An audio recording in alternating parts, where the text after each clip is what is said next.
do português europeu e do português brasileiro, por vezes dão origem a alguns equívocos e nem sempre é fácil entender. Mas, sobretudo, nem sempre é fácil os brasileiros e as brasileiras perceberem os portugueses, porque falamos de uma forma mais fechada, a nossa comunicação é mais consonantizada, ao contrário do que acontece com o português do Brasil, que é, como diz uma grande poetisa portuguesa, Sofia de Mello Brenner, português com açúcar.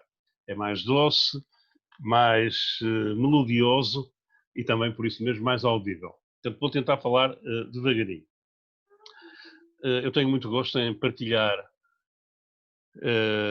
enfim, as minhas posições e as minhas opiniões sobre, e também aquilo que resulta do meu trabalho de investigação, neste momento concreto, sobre as crianças em situação de confinamento e perante a pandemia de Covid-19, com professoras e educadoras de todo lado, em particular do Brasil,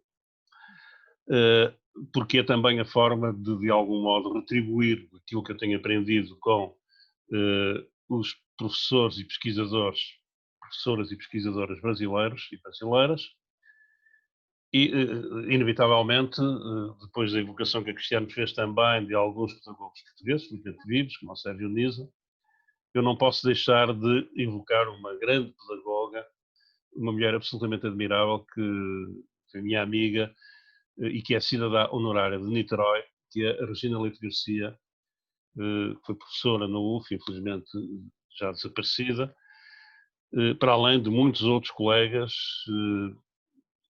de Niterói, do estado do Rio, com quem tenho tido o prazer de aprender. Aliás, devo dizer que a primeira vez que fui ao Rio de Janeiro, o meu objetivo era muito concreto, era visitar a creche da Universidade Federal Fluminense. Na altura tinha a direção científica de uma grande amiga, a Vera Vasconcelos, e que era, para todos os efeitos, uma creche de referência dentro das creches universitárias do Brasil. Portanto, é um gosto para mim estar convosco, conversar convosco e poder retribuir as minhas aprendizagens. Das informações que eu tenho sobre o Brasil, que são informações comunicadas pelos mídias, mostram uma situação muito preocupante e devo dizer que também em contacto com alguns dos meus estudantes de doutoramento, essa situação de preocupação é uma situação que efetivamente nos tem vindo a inquietar pelo número de casos, pelo número elevado, muito elevado, de mortos que se estão a verificar, por, direi isto de uma forma suave, pelo desnorte que tem havido na orientação política do combate ao Covid-19 e, por isso mesmo, pela possibilidade de haver uma intensificação da doença, ainda mais, ou de pelo menos não haver um controle dela, tal como acontece, de resto, noutros países. Neste momento, os mais preocupantes, como vocês sabem, são, além do Brasil, os Estados Unidos e a Índia. E dentro da Europa, a Grã-Bretanha e a Suécia. Mas, em todo o caso, a informação que eu tenho sobre o que se passa e o que se passa com as crianças é, sobretudo, evidentemente, marcado pela percepção da realidade que me é dada pelo contacto com as crianças portuguesas, as professoras e professores portugueses e com a realidade portuguesa. E há, portanto, vários elementos que são distintos e diferenciados entre Portugal e o Brasil, tal como há elementos diferenciados, seguramente, entre estados brasileiros e entre cidades dentro do mesmo estado, também no Brasil. Por isso, o meu ponto de vista pode ser um pouco inclinado pela percepção limitada que tenho desta realidade e, sobretudo, ser uma realidade que, dentro do meu ângulo de visão, corresponde essencialmente à realidade portuguesa. Mas direi algumas coisas que me parecem comuns, esperando depois da vossa parte a possibilidade de, pelo diálogo, estabelecermos uma conversa esclarecedora sobre estes pontos, sobre todos estes pontos.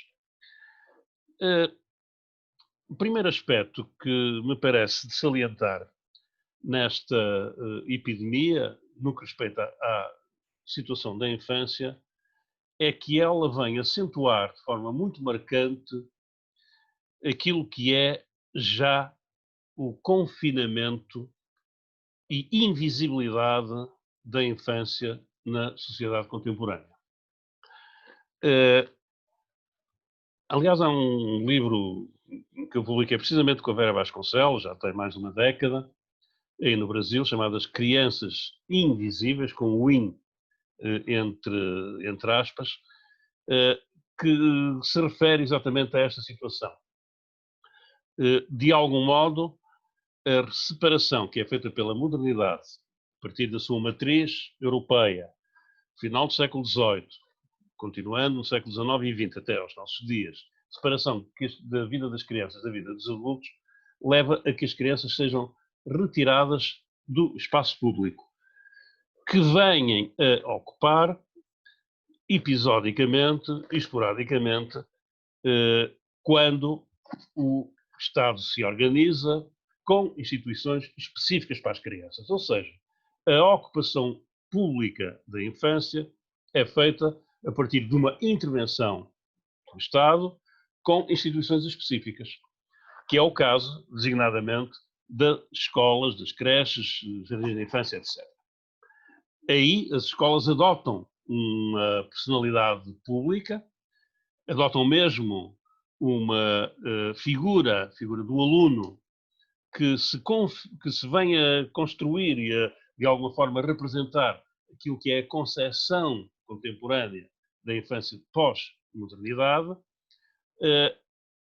afastando de outras dimensões, designadamente afastando daquilo que é a intervenção da criança enquanto proponente de situações ou de respostas ou de opções de natureza política, enquanto membro da cidade, enquanto articulado com outros grupos geracionais, etc. Portanto, há uma restrição da dimensão pública à condição de estudante e, por outro lado, a entrega das crianças à guarda das famílias e, portanto, ao seu confinamento no espaço doméstico. Aliás, escola e família, designadamente família nuclear, são as duas grandes instituições que se associam e convergem na modernidade, a partir de uma matriz europeia, convergem na construção daquilo que nós designamos por uma normatividade infantil, isto é, um modo próprio de ser criança, em torno do qual se constituem as expectativas, mas também as perspectivas, as atividades, as tarefas, os deveres dos adultos perante as crianças. É a criança na família e a criança na escola. Ora bem, o que esta crise pandémica veio a produzir foi exatamente a separação destes dois espaços, com a saída da criança do espaço público escolar e o seu confinamento ao espaço doméstico. Não sei bem qual é a realidade brasileira, mas durante todo o período de situação de emergência ou de calamidade que se viu em Portugal, as pessoas desapareceram das ruas, deixou de haver circulação praticamente, com exceção de tarefas de primeira necessidade. Depois do desconfinamento, o regresso às ruas não foi também massivo, mas quer num momento, quer noutro momento, o que desapareceu definitivamente das ruas da cidade foram as crianças. Hoje as cidades são cidades despovoadas de crianças em Portugal. Não estão na praça, não estão nos jardins, os parques infantis continuam fechados, mesmo apesar de, em Portugal, desde finais de maio, princípio de junho, terem reaberto as creches e jardins de infância. Portanto, as crianças dos 0 aos 2 anos, dos 0 aos 6 anos, hoje podem frequentar as atividades educativas e progressivamente têm vindo a frequentar. Iniciaram poucas, atualmente são para cima já de 50%. É evidente que esta retirada das crianças da cidade esta saída das crianças do espaço escolar, o que se mantém de resto também em Portugal, para as crianças dos 6 anos até ao final do ensino médio, secundário, esta realidade acentuou, tornou mais forte essa invisibilidade da infância. E se não fossem alguns trabalhos, estudos, projetos de intervenção que têm vindo a ser conduzidos, nós saberíamos muito pouco do que hoje está a acontecer com as crianças. O que é que se passa com elas? Como é que elas vivem esta realidade? Como é que elas pensam o que é a pandemia de Covid-19? Como é que elas hoje se sentem no interior da família, etc.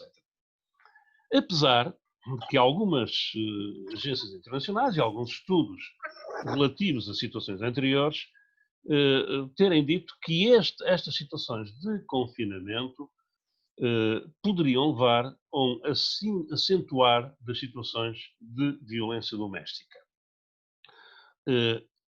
E, por isso mesmo também, situações de perigo das crianças, em particular de algumas crianças, expostas a elementos de perturbação no seu contexto doméstico, sem que daí decorresse qualquer tipo de visibilidade capaz de garantir uma intervenção atempada de prevenção de risco. Em Portugal, por exemplo, nós não temos indicadores de que a violência doméstica aumentou, mas temos, em contrapartida, indicadores que nos mostram que a sinalização de situações de risco infantil diminuiu muito significativamente. Cerca de 50% dessas sinalizações não tiveram lugar durante o período de confinamento. Uma vez mais aqui, a invisibilidade, e a invisibilidade pode significar não propriamente melhores condições de vida das crianças, mas elementos de perturbação de vida dessas crianças. Em todo caso, é possível dizer-se, a partir desses poucos estudos que existem e desses trabalhos que foram realizados, que a situação geral da infância perante a pandemia é uma situação de marcada resiliência. As crianças estão a resistir às situações de pandemia de uma forma que era provavelmente menos previsível do que tem acontecido. Bom, desde logo, as crianças têm resistido à pandemia do ponto de vista sanitário. Em Portugal, eu sei que os números do Brasil não são exatamente idênticos, mas em Portugal há um número muito pequeno, muito pequeno, de crianças infectadas pelo coronavírus, não é?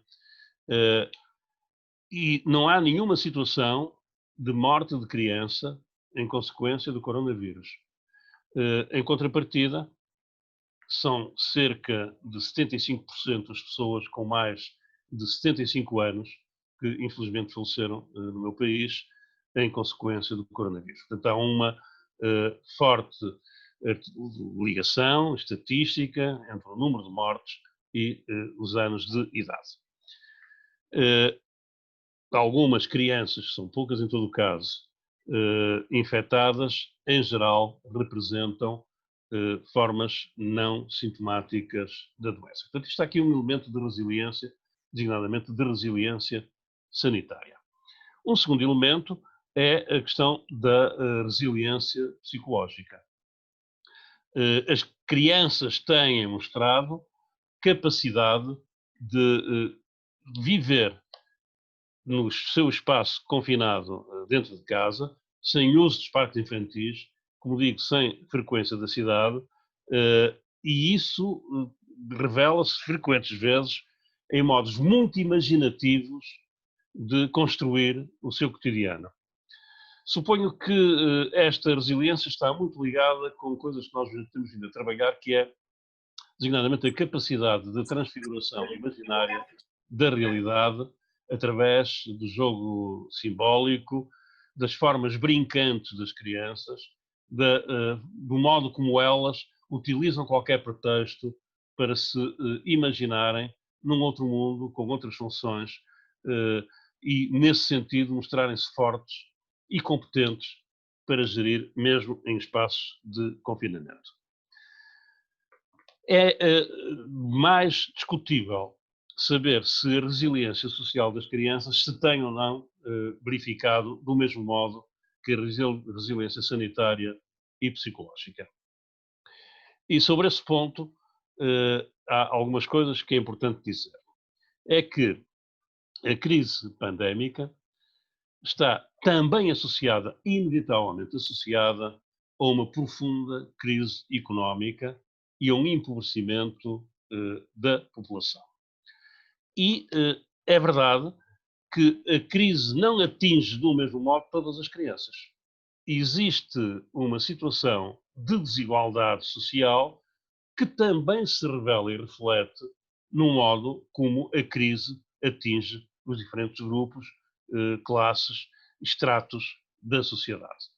E são, evidentemente, as crianças mais pobres, aquelas que têm menos recursos para lidar com a situação e aquelas onde é mais provável que o empobrecimento geral decorrente da paralisação económica provoque maiores situações de perturbação no seu bem-estar e no usufruto dos seus direitos.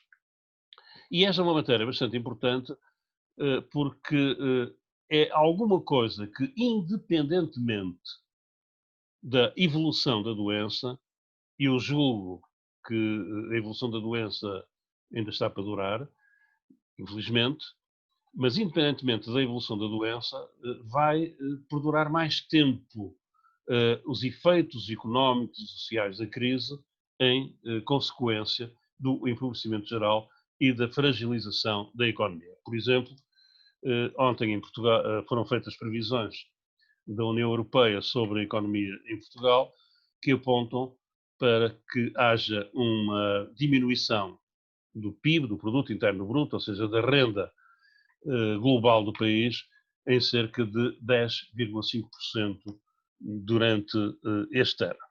Isto tem consequências ao nível do aumento do desemprego, designadamente do trabalho precário, isto é um trabalho sem direitos, e vai afetar uma parte importante da população mais empobrecida. E é necessário, nestas circunstâncias, que haja respostas de política pública, como é evidente. E respostas de política pública, em especial, que é o que nos interessa, direcionadas para as crianças.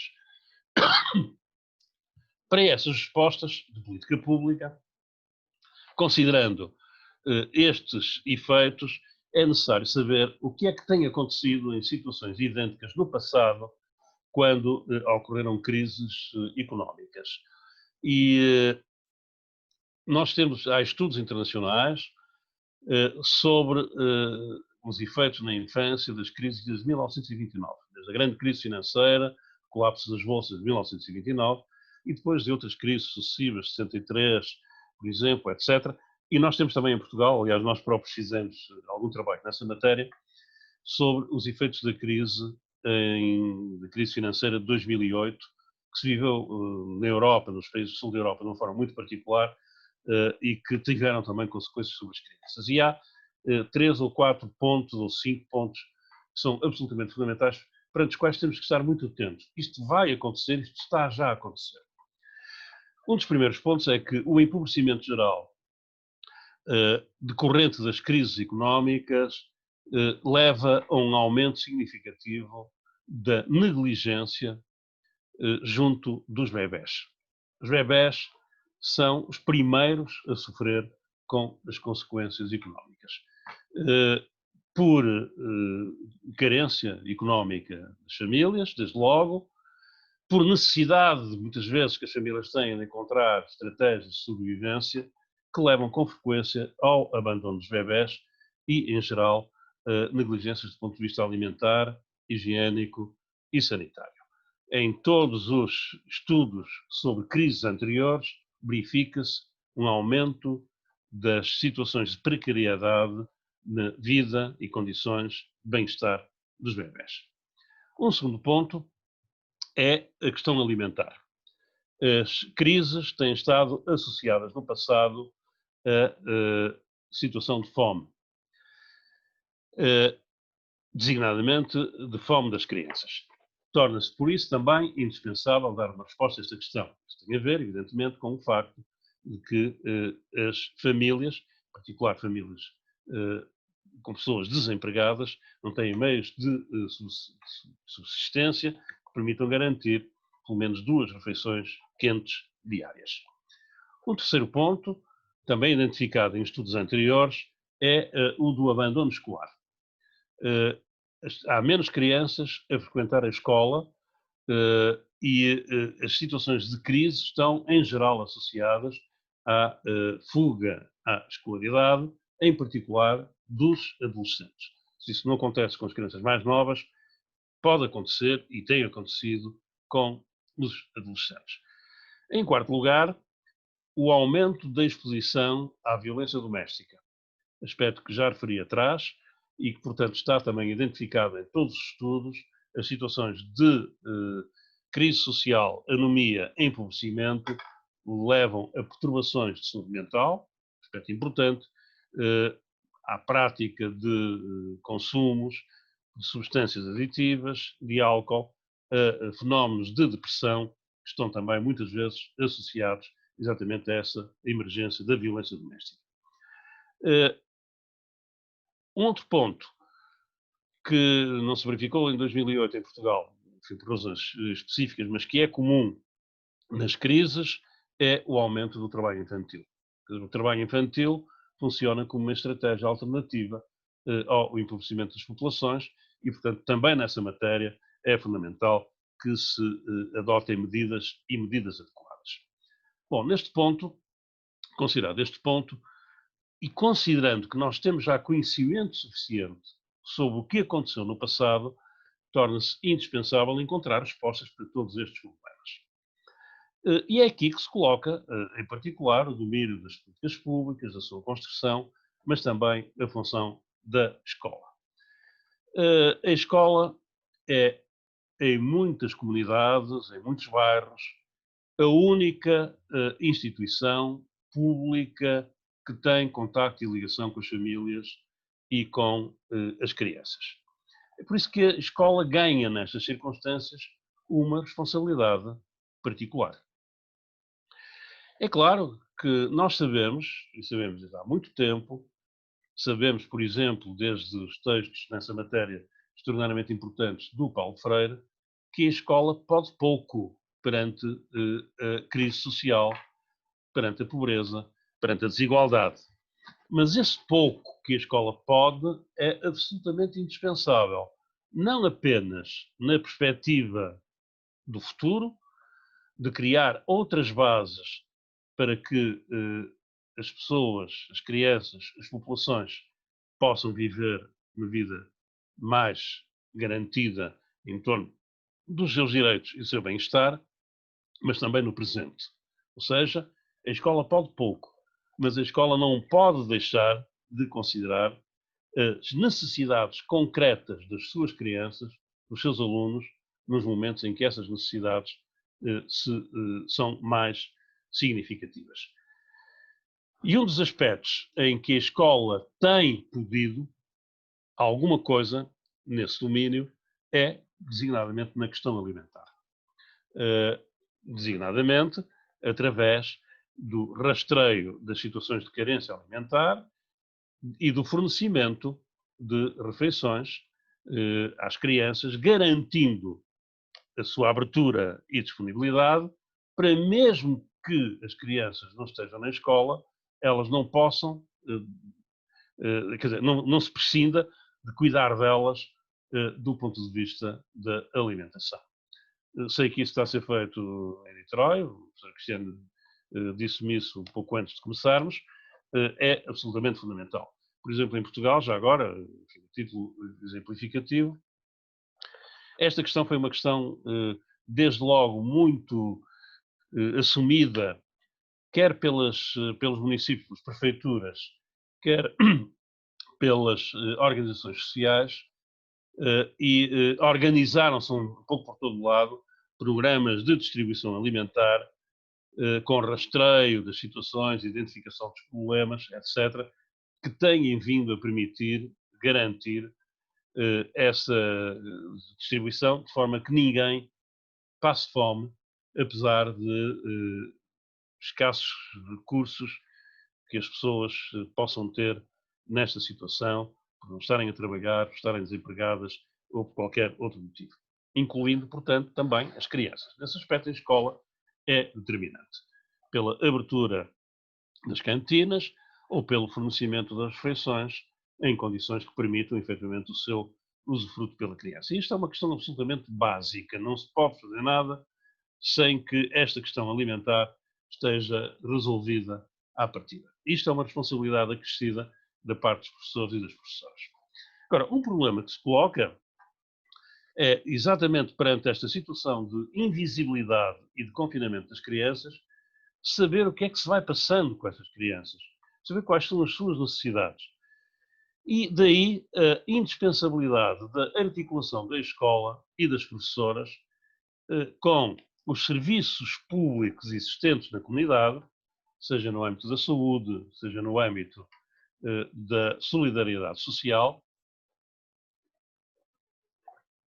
da previdência, como se diz aí no Brasil, para que as crianças possam ter acompanhamento e possam, evidentemente, ter uma resposta sempre que essa necessidade emerge e há obrigação de responder a essa necessidade concreta. O que tem sido feito no país, nesta matéria, é tentar capacitar as professoras e professores, no sentido de, fazendo a sua ligação com os respectivos alunos, eles possam, de uma forma não intrusiva nem invasiva, mas simultaneamente estarem atentos àquilo que são efetivamente as necessidades dessas crianças, assumindo, neste caso, os professores e professoras, um papel de, digamos assim, gestores sociais de crise das crianças, através do diagnóstico e, simultaneamente, do encaminhamento, sempre que esse encaminhamento é indispensável.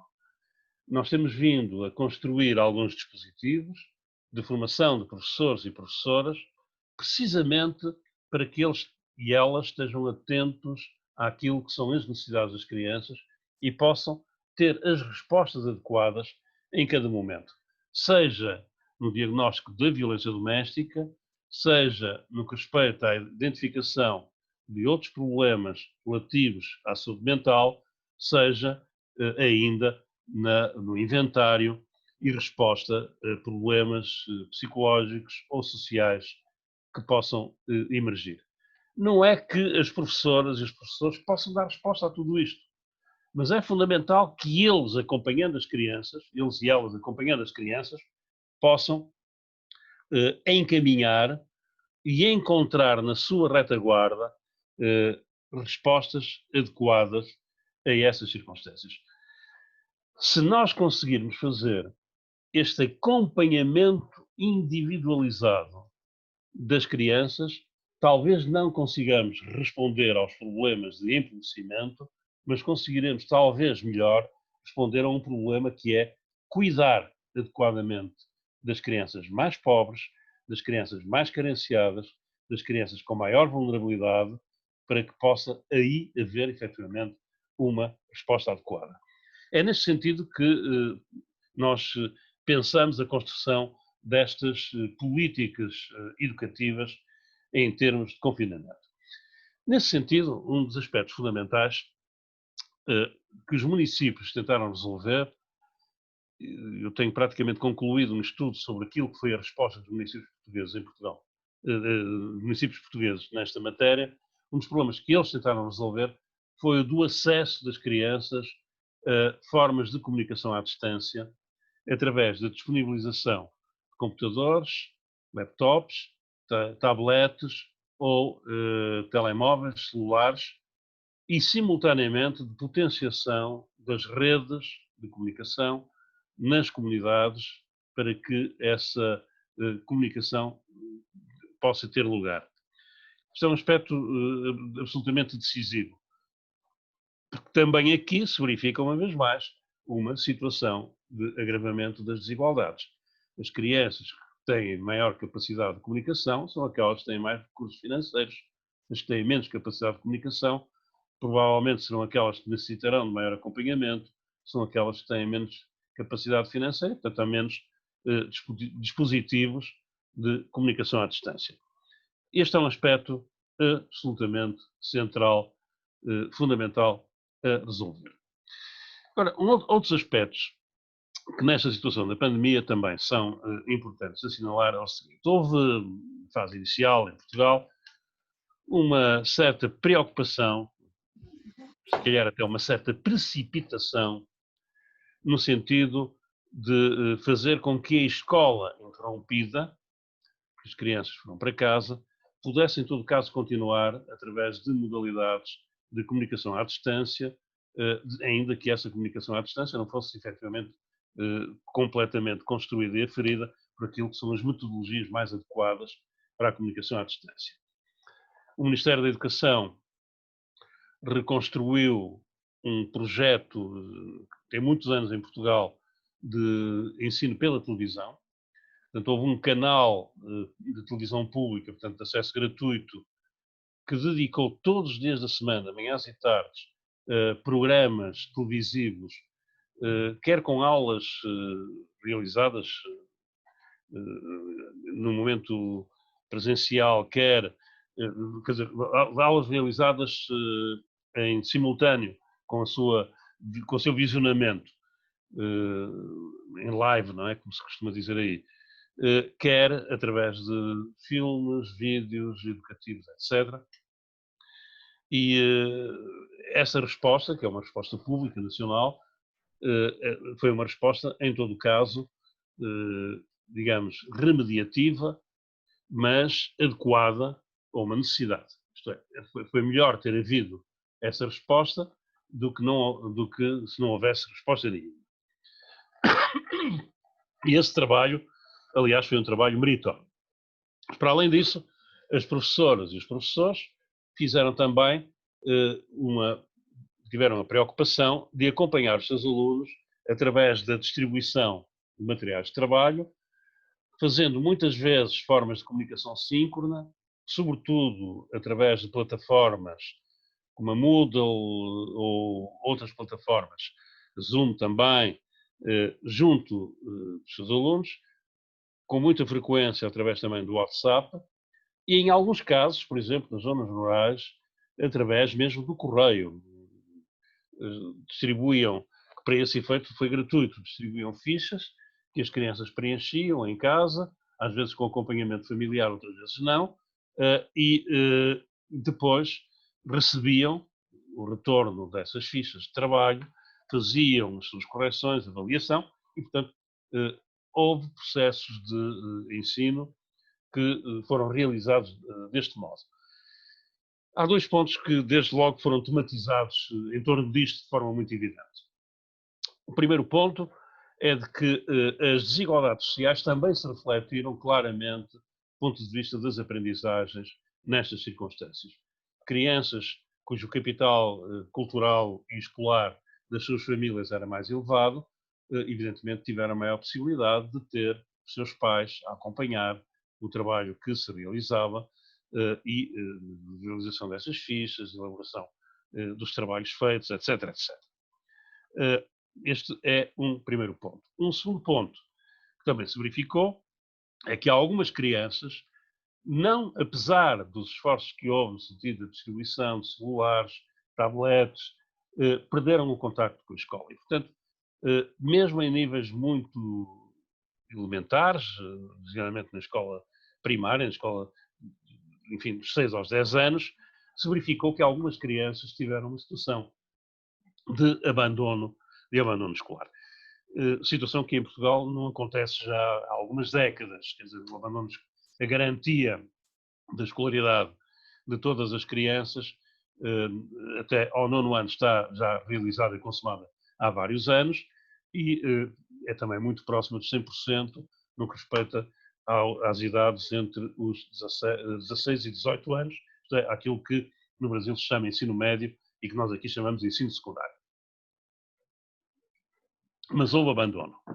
É importante dizer que as professoras e professores estiveram, em geral, bastante atentos a isso e comunicaram. Fizeram uma informação que davam aos municípios ou às estruturas de resposta, mas a questão não foi completamente resolvida. Agora, o que prevaleceu nesta resposta foi exatamente esta preocupação escolarizante. Garantir que as crianças tivessem aprendizagens não perturbadas pela situação específica da pandemia.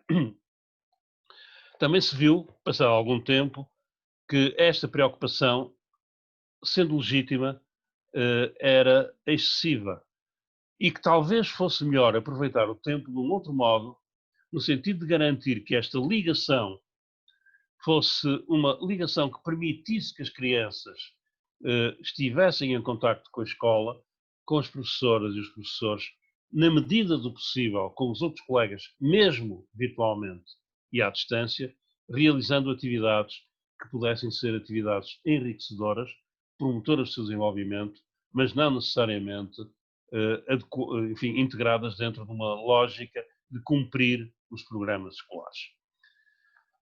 Nesse sentido,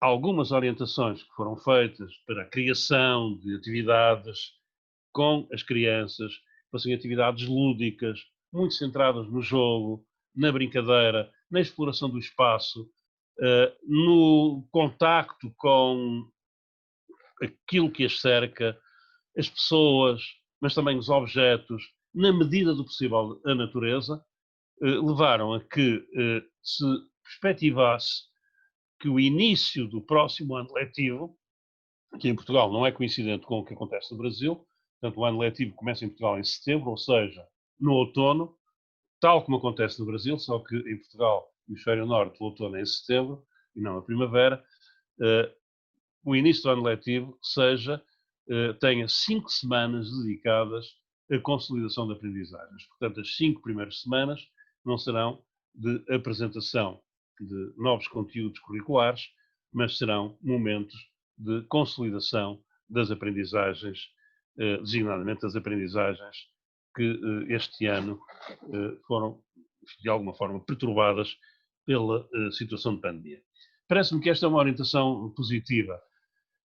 Não perder o contacto com as crianças, fazer com que a escola possa cumprir o seu papel, mas centrar hoje o essencial das atividades com muita criatividade, utilizando também para isso algumas ferramentas, alguns programas, alguns dispositivos que foram criados e que estão online para atividades lúdicas, atividades brincantes, para que a criança possa desenvolver as suas capacidades expressivas, comunicacionais, para que a criança se sinta bem, consolidando depois os conhecimentos, quando possível, um pouco mais tarde.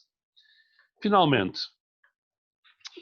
queria referir mais 2 pontos, antes de disponibilizar para resposta a todas as perguntas que queiram colocar, e que são os seguintes.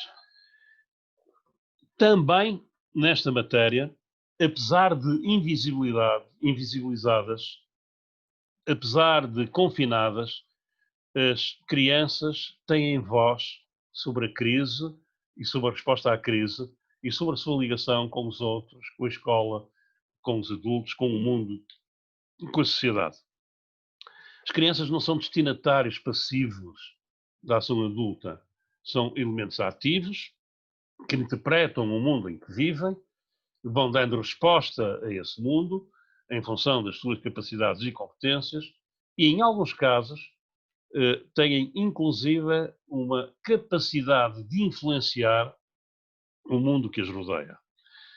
Foi muito interessante e importante verificar, por exemplo, talvez vocês tenham acompanhado isso no início, o protagonismo de crianças italianas, sobretudo italianas, nos momentos iniciais da pandemia, quando na Lombardia, portanto, no norte de Itália, a crise pandémica estava a provocar, enfim, uma situação de colapso dos serviços, etc., foi muito importante ver como algumas crianças, através das redes sociais, puderam ter uma palavra de esperança.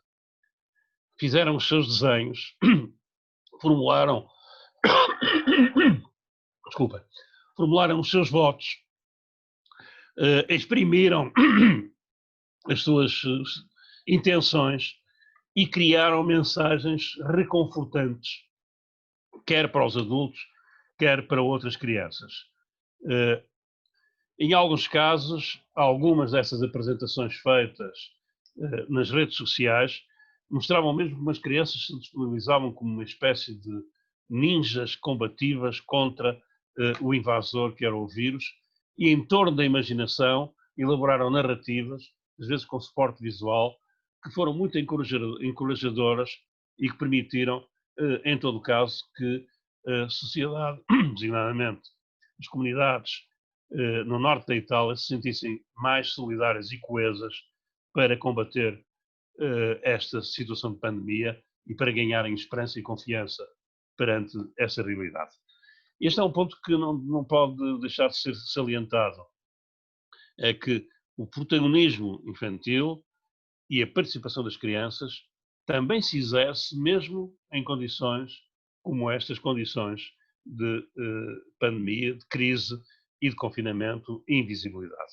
Há mesmo, em alguns casos, crianças um pouco mais velhas, adolescentes, que são digital influencers, têm capacidade de criar correntes de opinião essas que são importantes para que as crianças se sintam seguras, e não apenas as crianças, também os adultos. O segundo ponto que eu queria sublinhar é este, é que um dos efeitos provavelmente mais graves e menos estudados da pandemia sobre a vida cotidiana das crianças é a perda do seu contacto com os pares, com os amigos, com os colegas. De forma que são altamente desejáveis e, em alguns casos, bem-sucedidos, ainda que raros, aqueles programas que, necessariamente por meios digitais, não há outros, através de comunicação à distância, ponham em contacto crianças com crianças. Estabeleçam sistemas de interatividade de maneira que as crianças possam comunicar umas com as outras, falar sobre os seus dramas, sobre os seus problemas, mas também sobre as suas brincadeiras. E, em geral, as crianças falaram sobretudo sobre as suas brincadeiras, sobre as respostas aos problemas que têm, trocando informações entre si. A escola, por exemplo, ganhará muito se conseguir. Há um ou outro exemplo de programas dessa natureza que me parecem muito importantes e felizes, se conseguir fazer com que as crianças mais velhas possam acompanhar as crianças mais novas através da figura da tutoria de pares por dispositivos digitais, no sentido de que elas possam interagir, ser acompanhadas e dar resposta a problemas, dificuldades, necessidades que elas tenham, quer no âmbito das suas brincadeiras, quer também no âmbito das suas aprendizagens.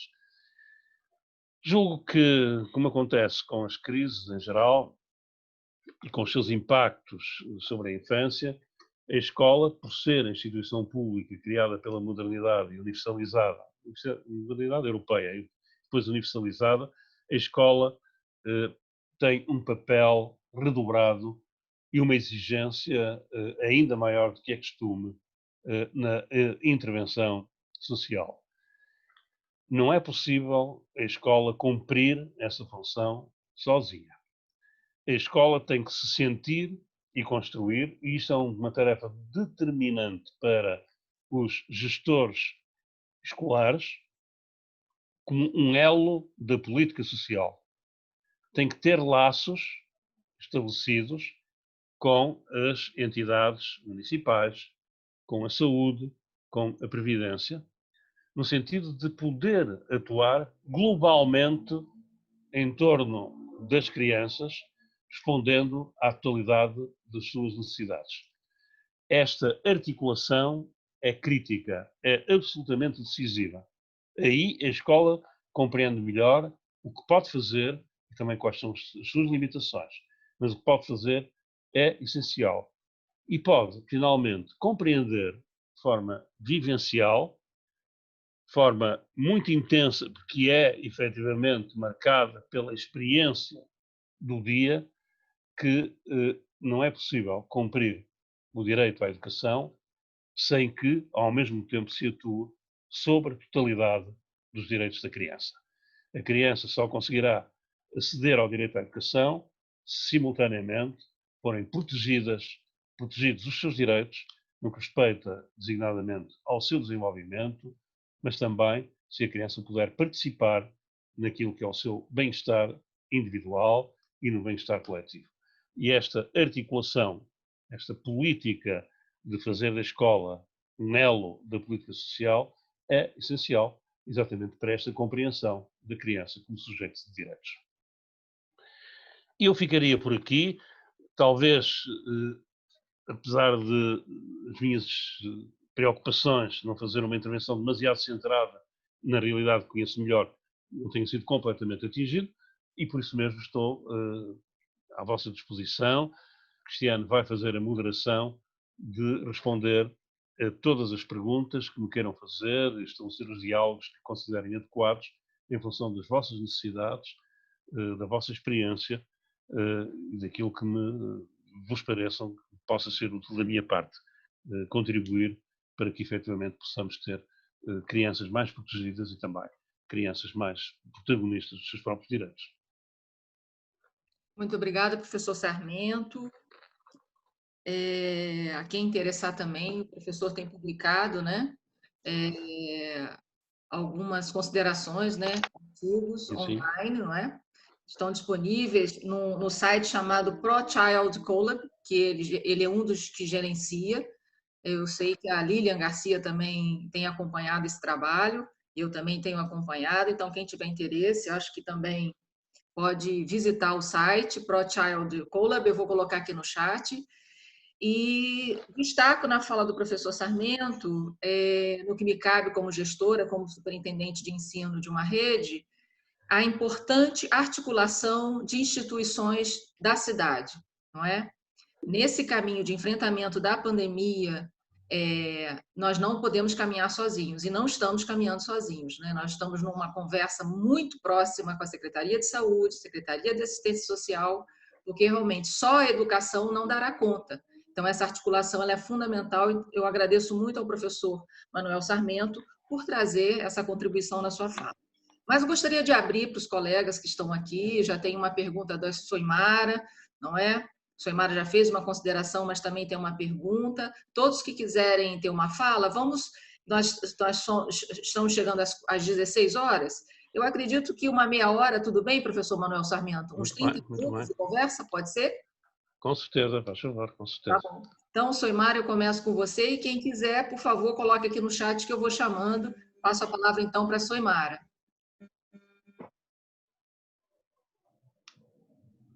Professor, um prazer tê-lo aqui entre nós, é uma honra muito grande, mas, na verdade, o que eu fico muito em dúvida é um povo tão fraterno fisicamente, né? Quais seriam as dicas para a gente inventar a nova escola que virá quando vier o retorno, antes da vacina, quando nós tivermos que estar na escola com as crianças, elas muitas vezes tendo em nós os únicos espaços de afetividade, como recebê-las, torná-las essa escola afetiva e inclusiva e acolhedora quando nós não pudermos tocá-las, o que se coloca como uma necessidade por conta da pandemia.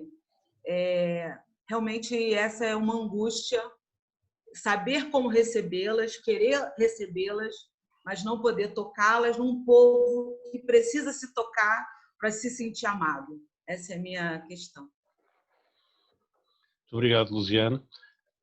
Cristiano, quer que eu responda imediatamente, uma a uma? Professor Manuel Sarmento, o que o senhor achar melhor? O senhor prefere responder em bloco ou uma a uma? Se houver muitas perguntas, pode ser blocos de 3, senão vou respondendo uma a uma. Não, vamos fazer então um bloco de 3? Sim. Então, Luziane, por favor. Olá, boa tarde. Meu nome é Luziane, sou professora da Rede Municipal de Educação de Niterói.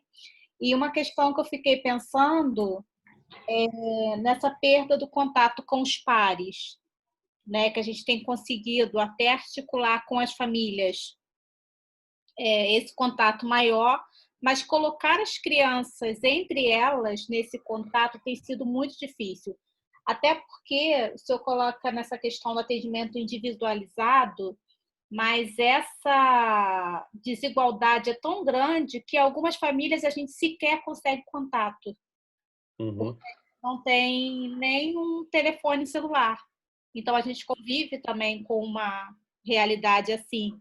Então, a gente pensa, né? A gente até viu que algumas unidades estão fazendo encontros com as crianças virtualmente, mas a nossa preocupação na nossa unidade em propor isso é afirmar ainda mais essa desigualdade, porque quem consegue ter acesso a um aplicativo? Quem tem uma banda de internet que consiga dar um tempo de conexão desejável?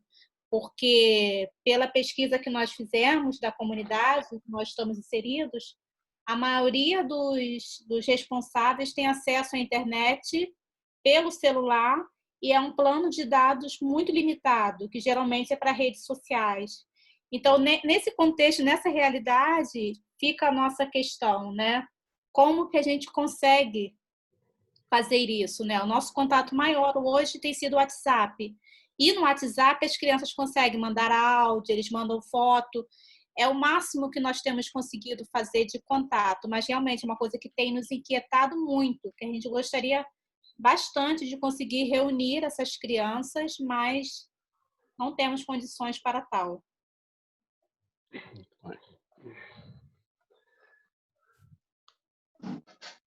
Passo agora a palavra, a pergunta para Ana Schilke. E aí a gente encerra esse bloco para o professor Manuel Sarmento poder responder.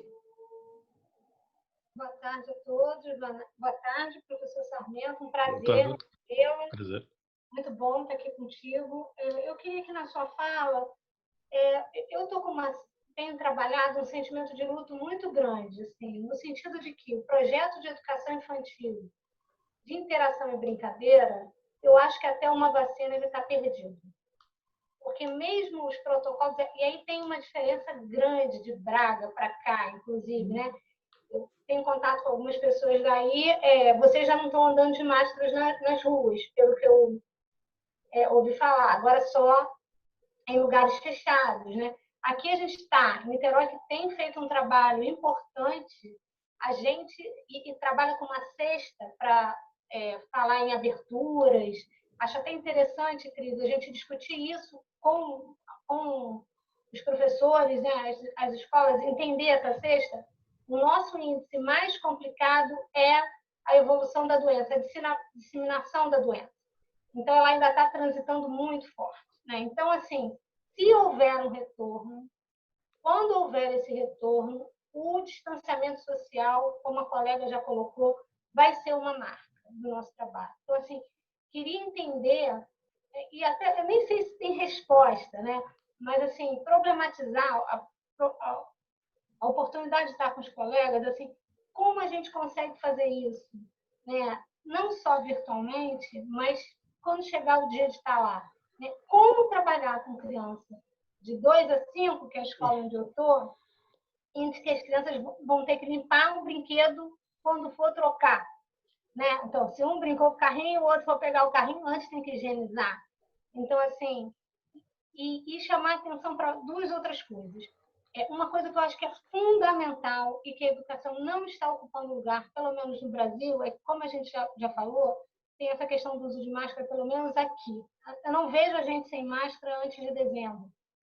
E eu queria saber, assim, o valor educativo, não teria uma resiliência educativa nesse sentido? Assim, a gente não teria como ocupar um lugar protagonista junto com essas crianças, de dizer para a sociedade que a gente quer o uso de máscara, para nos proteger e proteger a elas?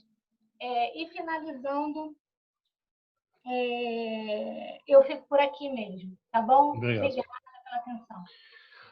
Muito obrigado pelas vossas perguntas. pertinentes, instigantes. A Cristiane teve a oportunidade de já referenciar um site que está em contínua renovação. No princípio da próxima semana provavelmente serão acrescentados outros documentos, que é o ProChild Collab. Trata-se de um laboratório colaborativo, portanto uma unidade de investigação aplicada, centrada na infância e no combate à pobreza infantil, participada por várias universidades portuguesas, também pela Universidade do Minho, e de que eu sou também dirigente. E o ProChild Collab tem já atualmente nas suas páginas um documento que foi produzido já há cerca de um mês, sobre o regresso, sobre a intervenção educativa no regresso à creche e jardim de infância.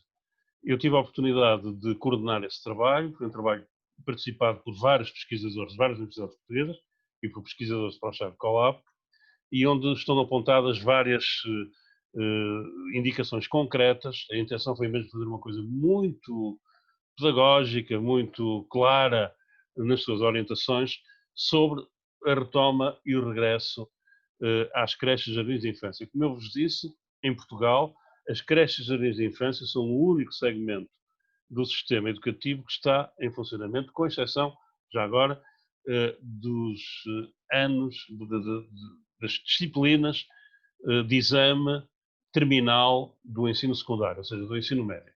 Portanto, as universidades estão sem aulas presenciais, todo o ensino básico, a educação básica, está sem aulas presenciais, com exceção, e o ensino médio também, com exceção de disciplinas de exame, e as creches e jardins de infância. E não propriamente por razões que tenham a ver com a questão da pandemia, tem a ver mais com a questão social.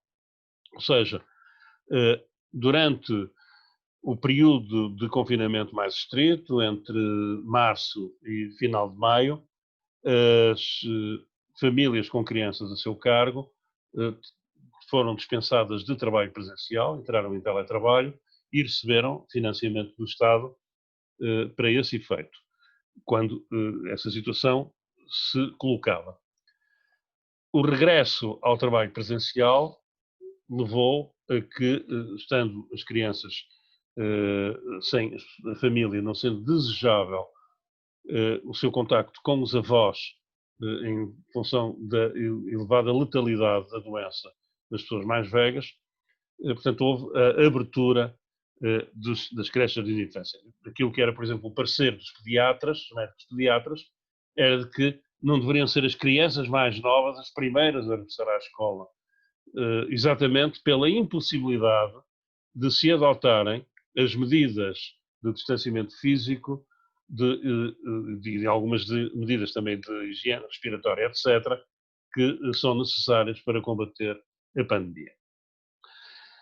Mas, digamos, aqui a razão social e económica prevaleceu sobre o resto. Essas crianças regressaram e foram feitas uma série de orientações pela Direção-Geral da Saúde, as quais motivaram muita controvérsia, como essa do uso de máscaras, como essa das crianças não poderem partilhar brinquedos, como essa de não poderem dar abraços, etc. E essas orientações acabaram por ser alteradas, muito em função da participação de educadoras e educadores e de organizações representativas na elaboração dessas medidas. Portanto, eles foram ouvidos e tiveram capacidade de influenciar essas decisões. Há, inclusive, um documento que está nos anexos deste que eu vos disse, que está lá no ProChild Collab, que é da Associação Portuguesa de Educadores de Infância, que é um documento pedagogicamente muito bem elaborado, construído por muita gente, algumas dezenas largas de pessoas, enfim, qualificadas, e que aponta para perspectivas pedagógicas que, em boa medida, vão ao encontro das preocupações da Anna Schilk, e que são orientações, de facto, pensadas para um trabalho pedagógico em situação de pandemia. É possível esse trabalho pedagógico. Esse trabalho pedagógico tem algumas exigências, mas é possível. E, de todo, se eliminam essas estratégias, como o uso das máscaras, a ausência de contactos. Não, os contactos são necessários, os abraços são necessários. É necessário fazer é que haja, à partida, prevenção, cuidado e, portanto, medidas sanitárias base, algumas das quais são penalizadoras para algumas dimensões do trabalho. Por exemplo, uma delas é que os pais ou quem entrega as crianças na escola não entram na escola. As crianças chegam à escola e mudam imediatamente de calçado. As crianças não trazem brinquedos de casa, mas brincam com os seus brinquedos dentro da escola e partilham os seus brinquedos. Mas há sempre, antes do início e no final das atividades, uma exigência de desinfecção de tudo aquilo que são os objetos, os brinquedos, os materiais, as mesas das salas, etc. Portanto, uma outra preocupação significativa é a de, tanto quanto possível, na medida do possível, arejar as salas e realizar atividades ao ar livre. Isso é bastante importante. Fazer com que as atividades não estejam efetivamente confinadas num espaço fechado, mas possam ser atividades feitas ao ar livre. Se tiverem a oportunidade de ver esses documentos, verão como efetivamente há capacidade de resposta, não, ainda que aqui, digamos, o constrangimento seja real, mas de alguma forma nós fazemos da necessidade o estímulo para a imaginação, para a inventividade e, em alguns casos, as atividades educativas até, é o que dizem algumas educadoras, podem ganhar com esse estímulo à imaginação, à inventividade e à criatividade nestas circunstâncias. E, neste sentido, poderá estar aqui a base de uma outra escola e de outra prática educativa. Ainda que eu devo dizer que nesta matéria eu sou relativamente pessimista. Ao contrário de alguns intelectuais, opinion makers, etc., que vão dizendo que a pandemia vai ser a oportunidade para a alteração do sistema e para a mudança das instituições, eu não tenho definitivamente esse ponto de vista. Coloco-me do lado de outros intelectuais, peço desculpa, são alergias primaveris, portanto, eu coloco-me do lado dos outros intelectuais que são bastante céticos e críticos em relação à possibilidade da mudança. Porque, apesar de haver mudanças importantes trazidas pela pandemia, essas não são mudanças estruturais, são mudanças de superfície. As mudanças estruturais são aquelas que verdadeiramente podem construir condições de transformação da sociedade e, portanto, também de transformação das instituições. E essas não são afetadas pela pandemia. Eu espero que haja mudanças positivas, mas manifesto o meu ceticismo neste ponto. Agora, eu creio, desde há muito, de resto, que a tarefa de inventar a escola, ou se quisermos, de recriar aquilo que é a justa tradição da educação como projeto político de comunicação de cultura ao serviço da igualdade social, reinventar esta tradição é uma tarefa que todos os dias os educadores, diretores, são chamados a fazer. E que são chamados a fazer definitivamente nas circunstâncias mais difíceis em que por vezes atuam. Não creio de todo que a escola do futuro seja a escola da internet, da comunicação à distância, dos dispositivos tecnológicos. Acredito que aprendemos alguma coisa com esses dispositivos tecnológicos. Poderemos vir a utilizá-los melhor do que no passado. Mas se alguma coisa hoje é muito vincada na consciência de todos os educadores, isto é muito claro, por exemplo, nas redes sociais, na comunicação que se faz, mesmo nestes webinars, é de que o ensino presencial é absolutamente estruturante, fundamental, está no âmago, no coração daquilo que é o ato educativo. Contacto face a face, a comunicação que se faz pela palavra, pelo gesto, pelo olhar, a linguagem gestual, a linguagem corporal, o acompanhamento não apenas formal dos conteúdos, mas informal das relações é absolutamente decisivo em todos os níveis de educação e de ensino. E é, portanto, uma reinvenção desta prática no regresso que somos chamados a fazer. Não é a pandemia que vai criar a nova escola, são os educadores e educadoras, na sua prática transformadora, que poderão vir a fazê-lo, e isso é verdadeiramente indispensável. Para isso é preciso não perder as crianças. É preciso fazer com que as crianças não fiquem para trás, que nenhuma criança fique para trás. E esta é uma tarefa que não pode ser feita só pela escola, mas em que a escola tem um papel determinante. É aqui que eu chamo a atenção uma vez mais para esta questão da escola como um elo da política social. Escola e educação como um elo da política social. A necessidade de articular com as prefeituras, com as instituições de saúde, com as instituições de previdência, para que as crianças, todas as crianças, possam manter, sobretudo se prolongar, como poderá acontecer no Brasil, em pleno início do ano letivo. Nós em Portugal estamos a entrar em férias, aliás, já entramos em férias de verão, sobretudo num país como o Brasil, para manter o contacto com as crianças. Isso é uma tarefa que deve ser continuamente realizada. E se não for possível através da comunicação à distância, pelas redes sociais, que seja feita pelo menos através da correspondência, das cartas que se enviam, dos cadernos que se partilham. Isso é bastante importante.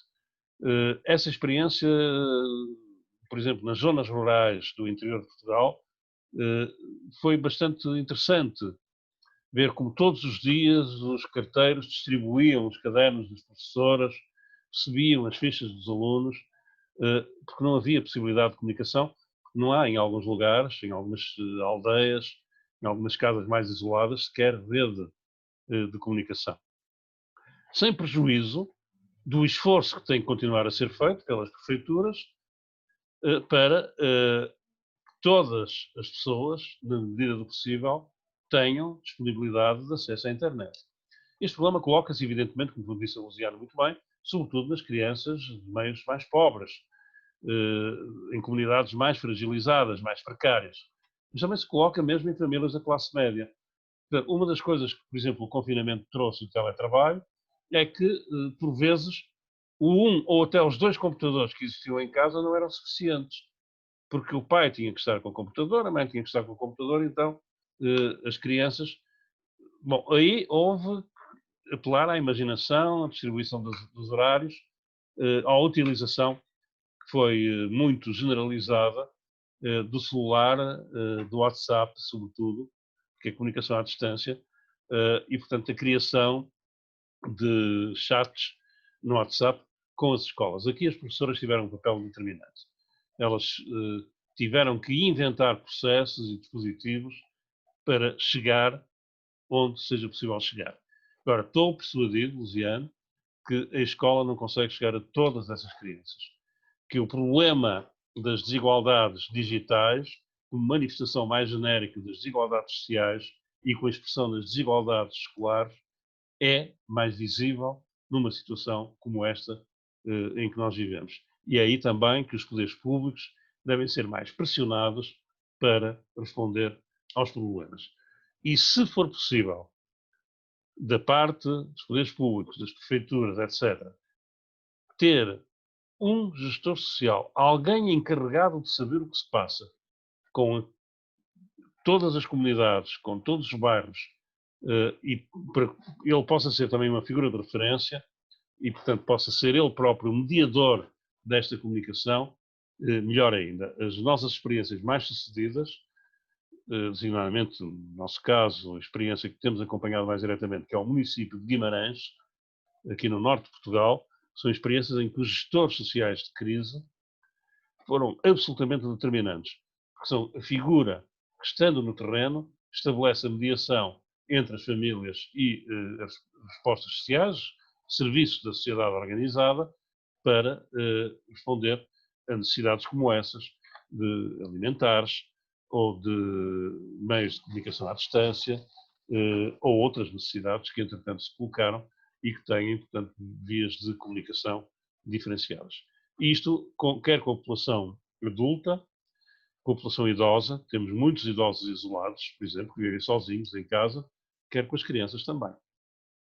No caso das crianças, com uma ligação muito forte com as escolas e aquilo que em Portugal se chamam os agrupamentos escolares, portanto, grupos de escolas que têm uma gestão comum e que tiveram, portanto, também o seu gestor social de crise, acompanhando todas, na medida do possível, todas as crianças.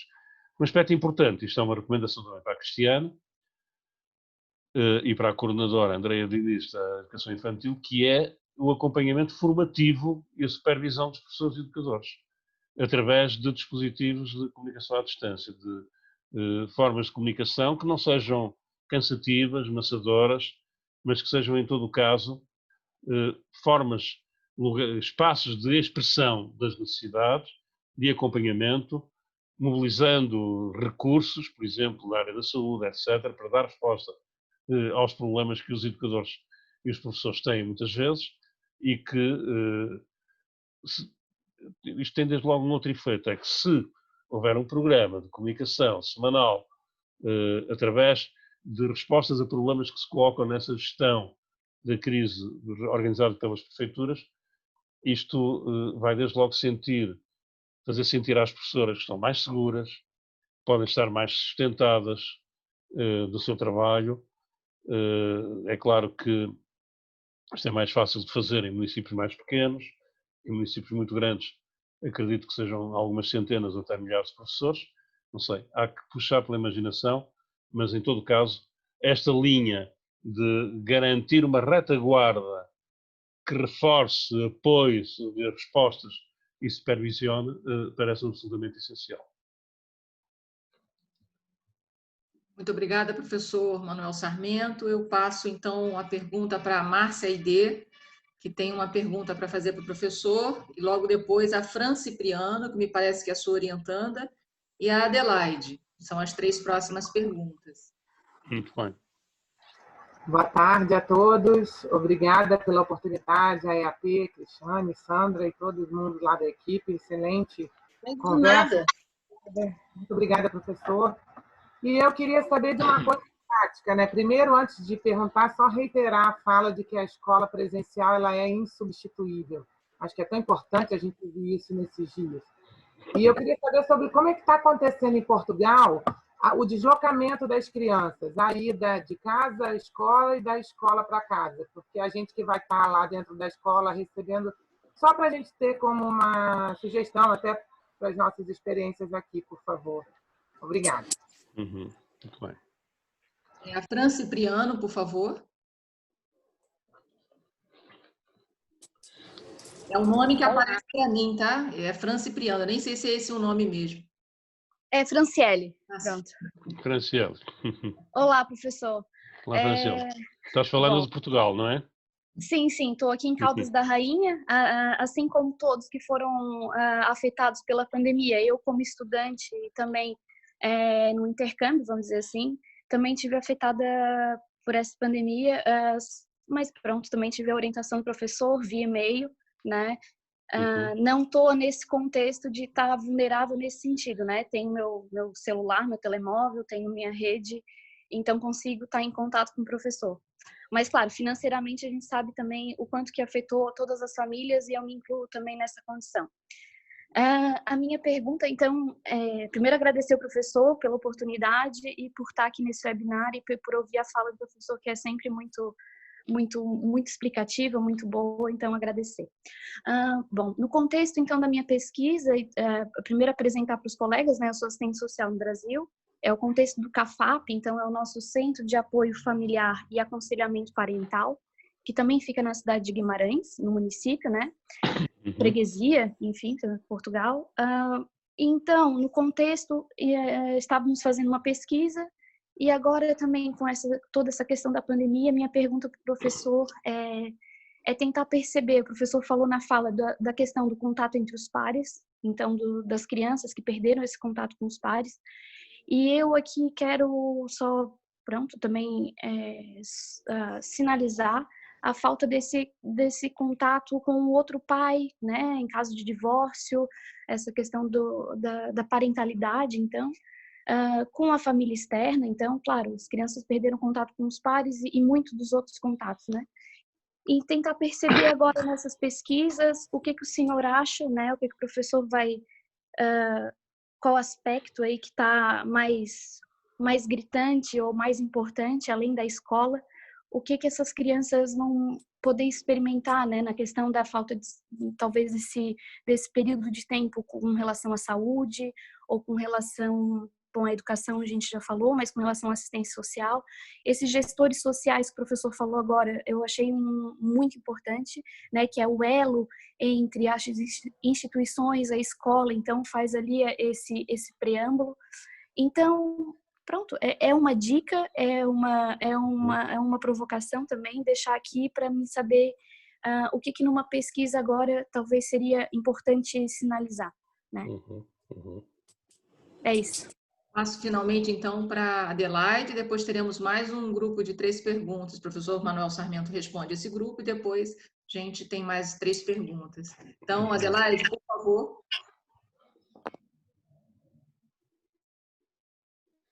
Adelaide? Então, vou passar para a Penha, depois eu retorno para a Adelaide. Penha, por favor. Boa tarde, professor Sarmento. Quero agradecer à equipe de articulação pedagógica da rede por esse momento. Também quero agradecer ao professor. É uma alegria estar aqui, porque eu tenho lido muito as suas produções, as suas pesquisas, no que diz respeito à gramática da infância e as questões de intra e intergeracionalidade, né? Então, assim, quando o senhor tocou, né, na questão de ter toda uma atividade no espaço livre, né, claro que me remeteu ao meu espaço de trabalho, né? Eu sou pedagoga numa unidade municipal de educação infantil.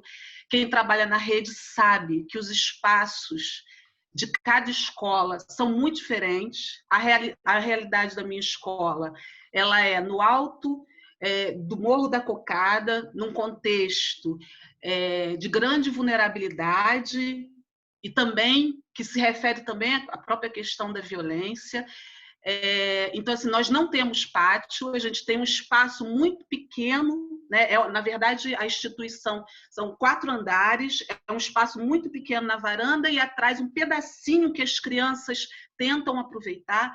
E aí eu fico me perguntando como me reinventar num contexto sem condições materiais para isso, né? Fico pensando nos limites, né, que a gente tem aí diante dessa situação, né? Fico muito preocupada com isso, e aí eu coloco isso mais assim no sentido de uma provocação, porque eu andei acompanhando, né, alguns estudos sobre as atividades sendo realizadas na Itália e em Portugal, que dentro desse pensamento da escola de verão, né, de realizar atividades fora das salas de aula, né? E realmente, no contexto em que eu trabalho, com 100 crianças, fora os profissionais, isso não é possível, né? As nossas salas são muito pequenas também. É isso, professor. Queria dividir e compartilhar, porque ouvir a sua fala de pensar essa reinvenção me remeteu ao contexto material. Obrigada. Professor, então temos aí um bloco de perguntas. Muito bem, muito obrigado. Obrigado pelas vossas perguntas. O problema da deslocação das crianças, penso, Penha, que este problema também se coloca assim, isto é, se tivesse meios de transporte das crianças para alguns parques, para a praia que fosse ou assim, teria possivelmente condições para fazer o trabalho ao ar livre de forma mais intensa. A questão da educação ao ar livre, geralmente a educação de infância ao ar livre, é uma questão hoje muito atual. A ideia de desinstitucionalizar a escola passa em larga medida também por coisas deste género. Por fazer com que o espaço circundante seja um espaço com potencialidades educativas. seja a cidade, os museus das cidades, as exposições que se fazem, os parques existentes, seja, então, e Niterói tem tanta capacidade de resposta nessa matéria, não é? Desde o Museu Niemeyer a outros, seja vivência na natureza, a exploração da natureza e do espaço ao ar livre. Há experiências muito interessantes no mundo inteiro, há também experiências em Portugal nessa matéria, algumas em pleno desenvolvimento, e esta é uma das vias. Eu estou convencido que a resposta que nós vamos dar à mudança institucional da escola, e que é uma exigência, em larga medida passará, talvez até mais do que pelas tecnologias e por essa materialidade da comunicação, pelo regresso à natureza, pelo contacto com a cidade, pela educação no espaço aberto. Agora, isso exige condições, indiscutivelmente. Exige meios e é necessário que esses meios sejam verdadeiramente identificados. E entre esses meios está exatamente a questão da deslocação das crianças, do uso dos ônibus e de outros meios de transporte. Em geral, na educação pública em Portugal, o transporte é feito, é da responsabilidade das famílias e não propriamente das escolas. Mas nós, de 0 aos 3 anos, em particular, no caso das creches, e numa parte importante, cerca de 50%, das escolas infantis, em Portugal se chamam jardins de infância, são convencionados com o Estado. Portanto, não são públicas, ainda que exerçam responsabilidades públicas por convenção com o Estado, através de chamados acordos de cooperação. São de instituições particulares de solidariedade social, têm essa designação, ou seja, ONGs, mas ONGs que se subordinam, e para isso são financiadas pelo Estado, a um conjunto de regras.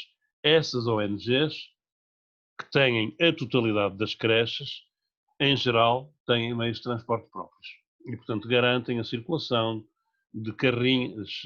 Carrinhas são combis, vocês chamam combis, acho eu, aí no Brasil, ou de autocarros para ir buscar as crianças. Noutros casos, são as famílias que levam as crianças à escola.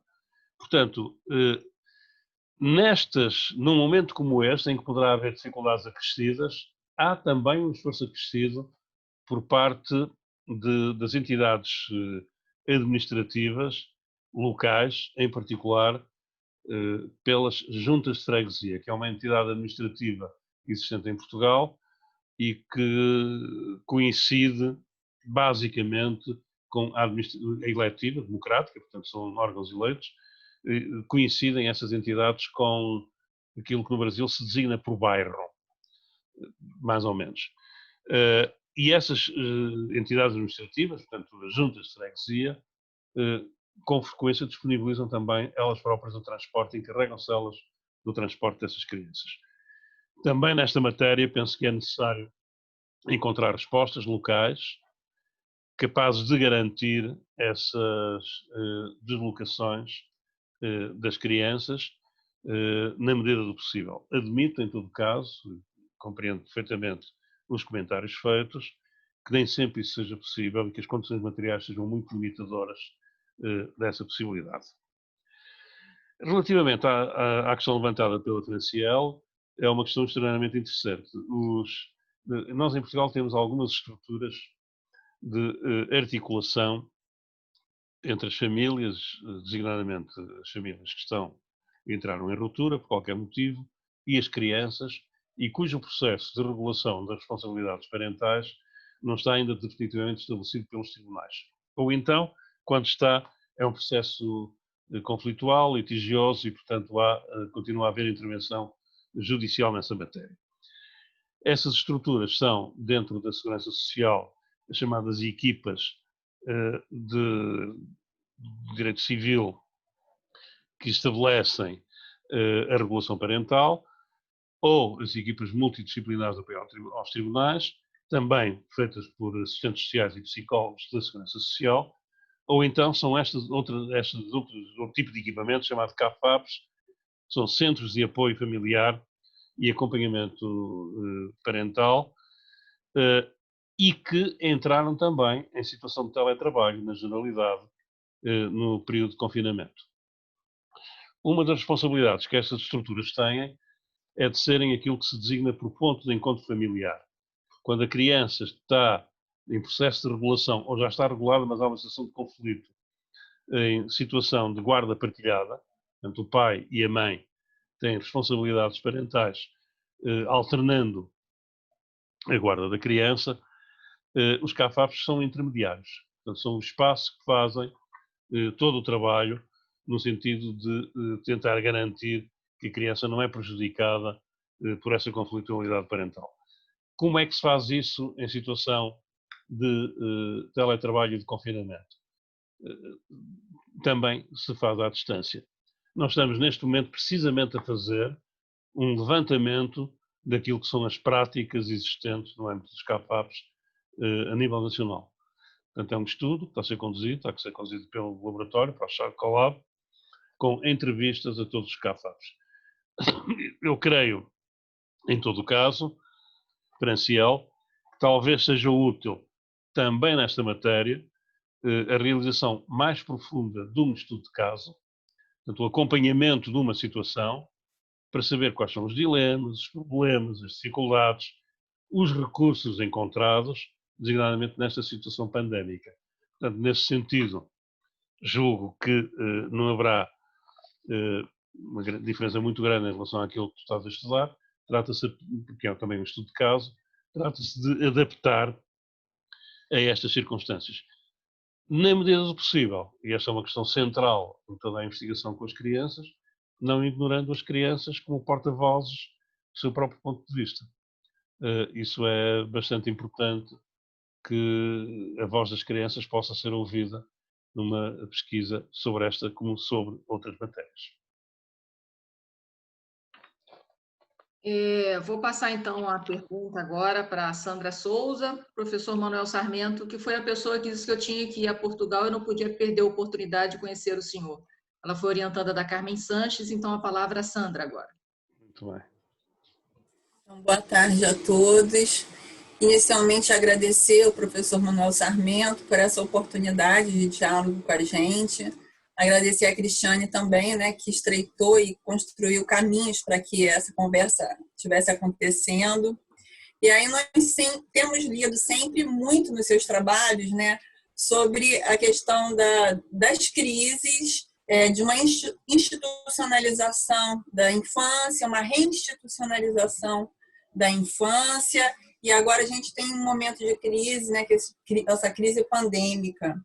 E a minha pergunta, ela vai no sentido da relação entre a universidade, se existe em Portugal algum trabalho de extensão junto às secretarias, junto à prática pedagógica, às escolas, que trabalhe no sentido de trazer esse protagonismo das crianças, a escuta às crianças, para que a gente consiga até pensar em políticas públicas, né, que atendam a essas necessidades delas, né? Assim, entendendo esse lugar das secretarias e das escolas com essa articulação com as políticas sociais, né, por um lado, mas, por outro, também esse papel da universidade em construir projetos de extensão que também contribuam com essa escuta e com essa possibilidade da gente pensar políticas públicas com elas. É isso. Obrigada. Obrigado. Professor Sarmento, eu acho que até o momento é a pergunta Muito bem. da Sandra, e destaco que nós temos na sala a professora Lígia Aquino também. Então, passo Um grande abraço à Lígia também, prazer este reencontro. A Lígia, se não fosse a pandemia, estaria provavelmente em Portugal neste momento connosco, e tenho imensa pena, mas há de haver essa oportunidade no futuro. Relativamente à pergunta da Sandra, sim, acho que é absolutamente fundamental aquilo que diz. Aliás, uma das coisas que esta pandemia mostrou em Portugal, e suponho que também no Brasil, é a indispensabilidade do conhecimento científico e da universidade para confrontar a crise. Não para resolver, mas pelo menos para confrontar. sempre que o conhecimento, a ciência e a pesquisa foram negligenciados ou subalternizados, isso teve consequências extraordinariamente graves, designadamente na gestão política da pandemia, no aumento exponencial dos casos de doença e de morte, e na incapacidade de encontrar respostas. Não que a ciência tenha respostas para tudo. Alguns erros que se cometeram na gestão da crise na Europa são também decorrentes de uma perspectiva científica que não se mostrou adequada. Isso aconteceu claramente na Suécia, por exemplo, em que foi feita uma aposta naquilo que se dizia ser imunidade de grupo e que acabou por não ser. A Suécia é um país tem menos habitantes que Portugal, enfim, ainda que relativamente próximo em termos de habitantes, e tem o dobro dos casos e o quádruplo das mortes. Portanto, é significativo do que aconteceu. Mas vamos ver o que é que vai acontecer no futuro, mas para já é isso que está a acontecer. Mas a ciência é indispensável, a ciência dá-nos os meios racionais de intervenção e, portanto, a universidade tem aqui um papel absolutamente determinante. E houve um crescimento muito rápido do conhecimento em todas as áreas. Muitas áreas, efetivamente, fizeram produção de ciência, de conhecimento, designadamente nas ciências da saúde, mas também na psicologia, nas tecnologias, houve um grande incremento nessa matéria. E também na intervenção com as crianças. Concordo inteiramente com a Sandra, na indispensabilidade da construção de projetos que não sejam apenas de produção de conhecimento, mas também de extensão e de aplicação, e falarei de dois que estou associado, de alguma maneira. São os projetos do ProChad Collab, cujo contexto de intervenção é fundamentalmente o município de Guimarães, e o município de Guimarães, nessa matéria, conseguiu ser, a nível nacional, um município exemplar no que respeita à elaboração das respostas e à sua complexidade e amplitude, e outro que é o projeto Trancadas em Casa, atualmente Destrancadas em Casa, que foi dirigido pela minha colega Natália Fernandes, na Universidade do Minho, e que permitiu promover uma série alargada de atividades com as crianças, designadamente através de meios digitais, em situação de confinamento, e atualmente, na fase de desconfinamento, as crianças continuam a participar, a atuar, a intervir, etc, etc. Esse é um aspecto absolutamente essencial. Por outro lado, e porque o conhecimento nos permite, de alguma forma, desenvolver aquilo que se pode designar por uma ciência pública, a proposta política é absolutamente fundamental. Eu julgo que, por exemplo, nesta matéria, tem havido alguns contributos interessantes em Portugal, quer ao nível, por exemplo, da construção de referenciais de política através de intervenção nos mídias. Há, de algum modo, uma espécie de regresso, se assim se pode dizer, ao intelectual orgânico em situação pandémica. Eu tenho acompanhado várias intervenções feitas em todo o mundo, na Europa também, algumas das quais me parecem particularmente interessantes, outras menos, mas em que os intelectuais tomam posição sobre o assunto. Eu próprio tive a oportunidade também em Portugal, no jornal de referência, que é o Público, de publicar um artigo sobre as crianças e a crise pandémica, onde formulo algumas das minhas interrogações e também propostas de construção de política pública, e tem havido, ao mesmo tempo, o acompanhamento em think tanks, em alguns grupos focais, etc., de intelectuais na elaboração das políticas públicas. Agora, uma das coisas é a responsabilidade do conhecimento, da universidade e da proposta, outra coisa é a sua aplicação, e aqui, evidentemente, que estamos já num outro domínio, e esse é claramente o domínio do combate político, da luta pelas melhores opções em função dos valores que partilhamos e que nos parecem mais adequados a uma sociedade inclusiva, igualitária, promotora do bem-estar e dos direitos de todos e de todas, e, portanto, também dos direitos das crianças. E no domínio da luta política, efetivamente, temos vitórias e derrotas, vamos aprendendo a resistir e a ganhar e a perder, sempre com a esperança de poder contribuir para a transformação da realidade. Muito obrigada, professor Sarmento. Gostaria de saber se a professora Lígia gostaria de fazer uma saudação a nós aqui. Professora Lígia, nos escuta? Eu já mandei umas mensagens aqui. Olá, Lígia. Quero agradecer a oportunidade de estar aqui com vocês, nessa iniciativa da da Educação de Niterói, da equipe, e mais uma vez estar com o Sarmento, já que eu não pude ir a Portugal para fazer meu pós-doutorado, que pelo menos eu vá assistindo todos os momentos.